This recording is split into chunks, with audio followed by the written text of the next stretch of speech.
বন্ধুরা কেমন আছেন? আশা করছি ভালো আছেন। তো শাশুড়ি বৌমার রান্নাঘরে চলে এসেছি। তো আজকে আর রান্না দেখাবো না, শাশুড়ি বৌমার রান্নাঘরে শুধু রান্নাই দেখাবো, আর অন্য কিছু দেখাবো না, সেটা কখনো হয় না। তো নিয়ে চলে এসেছি আজকে আমরা কালো জাম। তো কালো জাম ছোটোবেলা কারা কারা খেয়েছেন গাছ থেকে পেরে? তো আমরা প্রচুর খেয়েছি, ছোটোবেলা খুব আদর ছিলাম, গাছ থেকে পেরে পেরে জাম খেয়েছি। তো আমি আজকে জাম মাখা দেখাবো, জামটাকে কীভাবে মেখে খেলে ভালো লাগে। তো আমি এখানে নিয়ে নিচ্ছি দুটো কাঁচা লঙ্কা, বেশি ঝাল খাবো না, কারণ বেশি ঝাল আমরা খেতে পারি না। আর নিয়ে নিচ্ছি স্বাদ মতো নুন, স্বাদ মতো আমি নুন নিয়ে নিচ্ছি পরিমাণ মতো। আর নিয়ে নিচ্ছি আমি চিনি। তো চিনি দিয়ে মাখবো জামটাকে, আর নুন দিয়ে বেশ মজা করে মাখবো যাতে খেতে ভালো লাগে।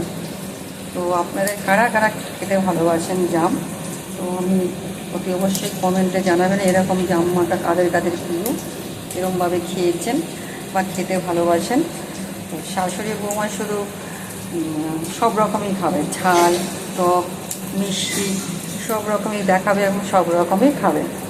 তার সাথে আপনাদেরকেও খাওয়াবে, আপনাদেরও সকলের একদম প্রিয় জিনিস সব কিছু হতে পারে। তো আমাদের প্রিয় মানে সবারই প্রিয়। তো জাম্মাটা গাছ থেকে পেরে অনেকে নুন দিয়ে ঝাঁকিয়ে খায়, মেখে খায়।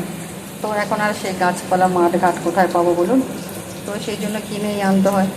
তো কিনে যখন এনেছে, এবার ছোটোবেলার যে কথা যেরকম খেয়েছি সেভাবে মেখে রাখাচ্ছি। তো আমাদের বাড়িও সবাই খুব ভালোবাসে, আমার বড় বৌমাও তো খুব জাম খেতে ভালোবাসে। তো শাশুড়ি বৌমা, এবার আমি এটাকে ভালোভাবে মেখে নিচ্ছি, দেখুন। তো দেখুন প্রায় আমি পুরো চটকে পুরো মেখে ফেলেছি, জামের একটা রস বেরিয়েছে পুরো লাল লাল। তার সাথে আমি একটু পরিমাণ মতো চাট মশলা দিয়ে দিচ্ছি। তো ওই চাট মশলাটা দিলে আরও খেতে ভালো লাগে, দারুণ লাগে। তো পুরো দেখুন একদম পুরো আমি মেখে থেকে রেডি করেছি। তো যাদের যাদের এরকমভাবে খেতে ইচ্ছা করে এরকমভাবে জাম খাবেন। আর জাম খাওয়া ভীষণ ভালো, রক্ত পরিষ্কার হয়, ভীষণ উপকার।